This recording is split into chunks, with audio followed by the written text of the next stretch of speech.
Margaret Doyle never made much noise. That was simply the way she was.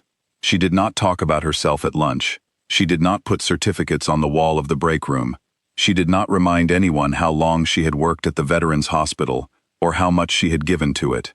She just came in, put on her uniform, and took care of people. That was enough for her. That had always been enough. She had been a nurse at the hospital for 22 years. Her father was a veteran. Her older brother had served in the Marines. She understood, in a way that went deeper than words, what it meant to care for people who had carried heavy things for a long time. The Veterans Ward was not just her workplace. It was the place she felt she was supposed to be. Every morning, she arrived 20 minutes before her shift started. She made a cup of coffee, checked her patients' charts, and walked the ward slowly, stopping at each bed, not to check boxes or fill in forms, but simply to see how each person was doing. She remembered their names. She remembered the names of their children and grandchildren. She knew which patients liked the window shade open and which ones preferred it closed.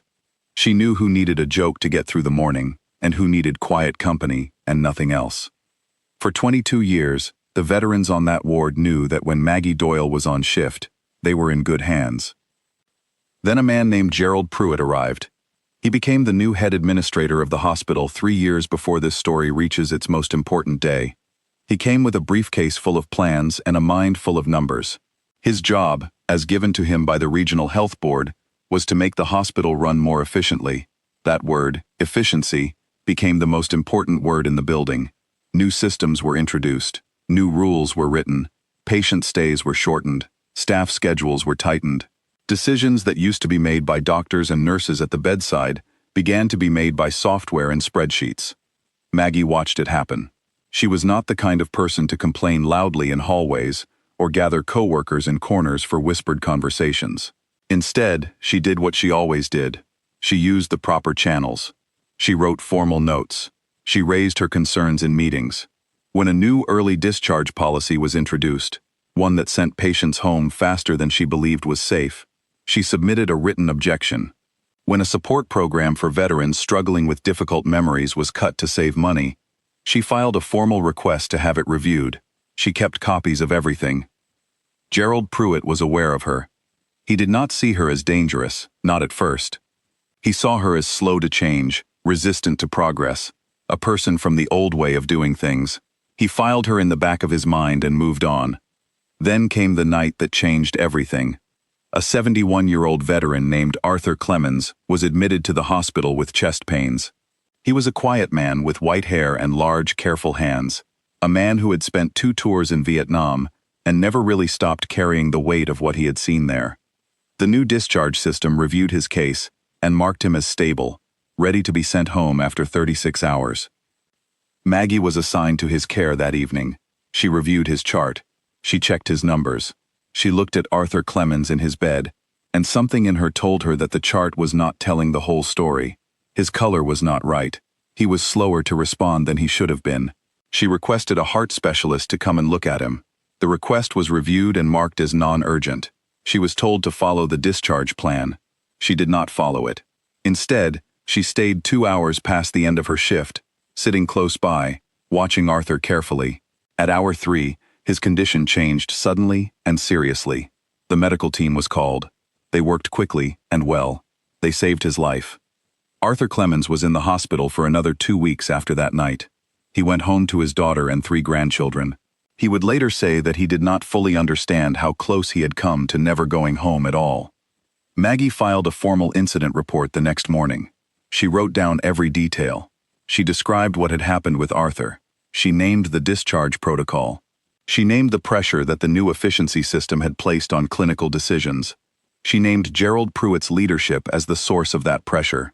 She submitted the report through the proper channels and waited to hear back. She heard nothing. The report went up the chain and disappeared into silence.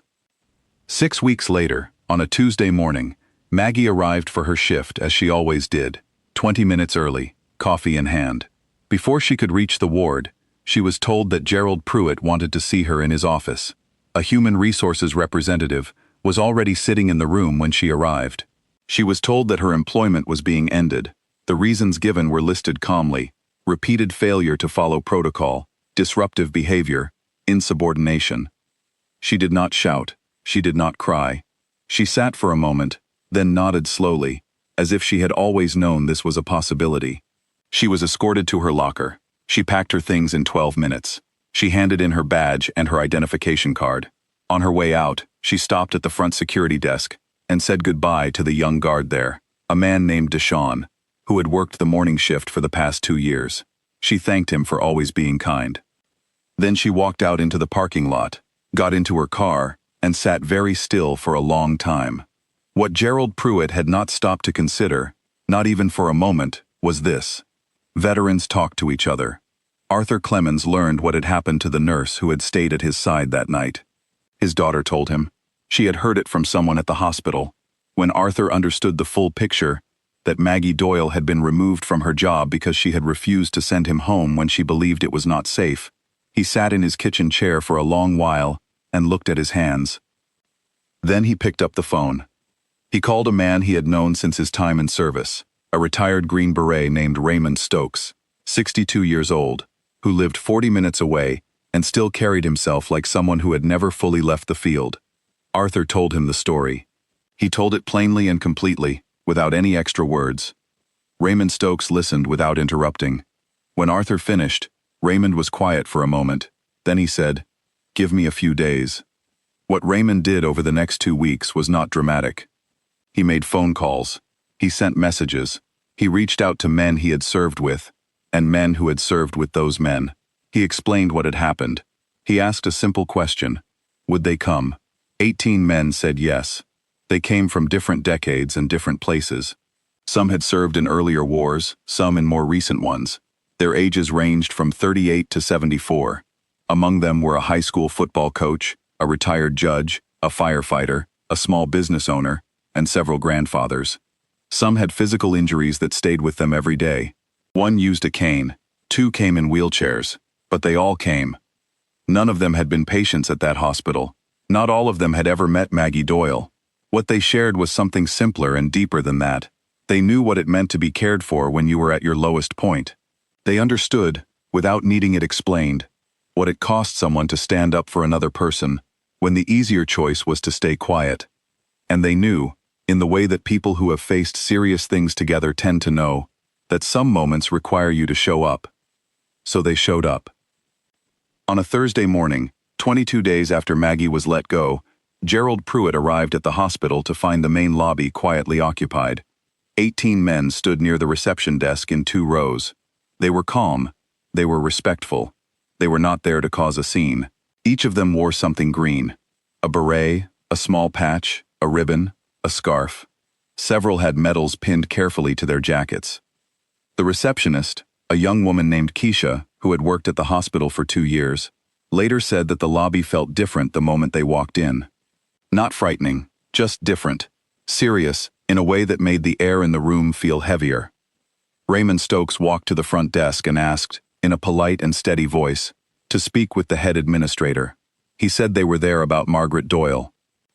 Gerald Pruitt was told there were 18 decorated military veterans in his lobby, asking to see him. He sat at his desk for a few minutes. Then he came downstairs. What happened next was not a scene from a movie. There were no raised voices. There was no dramatic speech. Raymond Stokes spoke first, and he spoke plainly. He told Pruitt who they were and why they had come. He said they wanted to talk about the kind of nurse Margaret Doyle had been, and the kind of person she was, and what they believed had happened to her. One by one, several of the men spoke.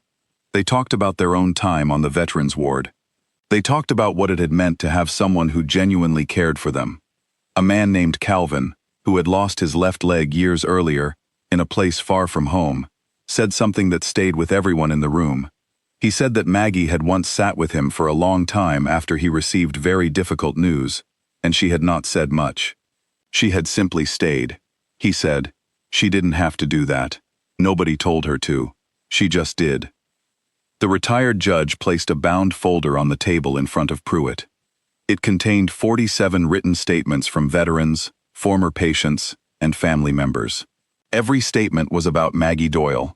Every statement described, in the person's own words, something specific she had done that had mattered to them. Raymond Stokes looked at Pruitt and said, quietly. "We are not leaving until we know she has been treated fairly." Gerald Pruitt went back upstairs. The men waited. They did not leave. They sat in the lobby chairs or stood near the windows, talking softly among themselves, some of them drinking coffee that Keisha, the receptionist, quietly brought out for them without being asked. At 10 minutes to 10 in the morning, a member of the hospital's board of directors arrived. She had been contacted by one of the veterans, who knew her through a local community organization. By noon, 2 more board members had joined. The hospital's legal team was making phone calls. People were looking at documents they had not looked at in weeks. What they found was not pleasant. Maggie's incident report, the one she had filed after the night Arthur Clemens nearly did not make it, had been quietly buried. It had never been properly reviewed. Beyond that, the discharge protocol she had raised concerns about had quietly caused 2 other near-miss situations that had also not been reported, and the official reason written down for her dismissal, insubordination, had been worded in a way that could have made it very difficult for her to find nursing work anywhere in the state. Gerald Pruitt had not expected anyone to look closely. He had expected the file to stay closed and the quiet nurse to disappear. He had not expected 18 men in green to walk through the front door. 11 days after that morning in the lobby, Gerald Pruitt submitted his resignation. He said it was for personal reasons. The board accepted it without argument. The discharge protocol Maggie had challenged was suspended, while a full medical review was carried out. That review took several months. At the end of it, the protocol was completely rewritten. 3 weeks after the men came to the lobby, Maggie Doyle received a phone call. The new interim administrator told her that the board wanted to offer her full reinstatement. Her job would be returned to her. She would receive back pay for every day she had been away. Her seniority would be fully restored. The board had also prepared a formal written apology. Maggie asked for 1 day to think it over. That evening, she called Raymond Stokes. He answered on the second ring. She told him about the offer. There was a pause on the line before he spoke. "Go back," he said. "Go back and keep being exactly who you are, because that is what they need in there." She returned to work on a Monday morning. She arrived 20 minutes before her shift began. She had her coffee. She had her old lanyard with her ID badge.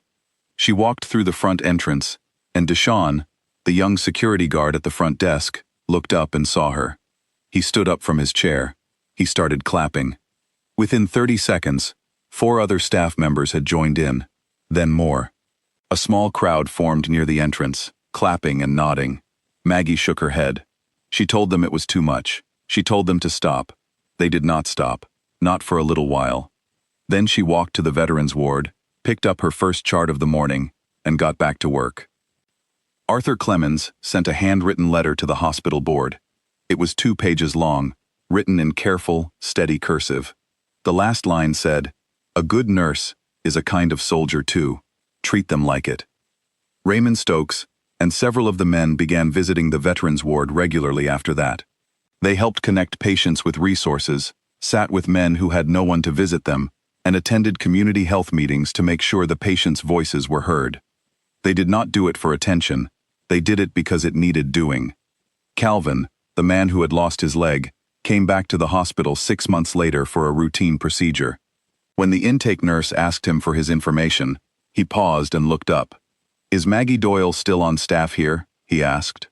The nurse smiled and said yes. Calvin nodded slowly. "Good," he said. "Then I know I am in good hands." And he was.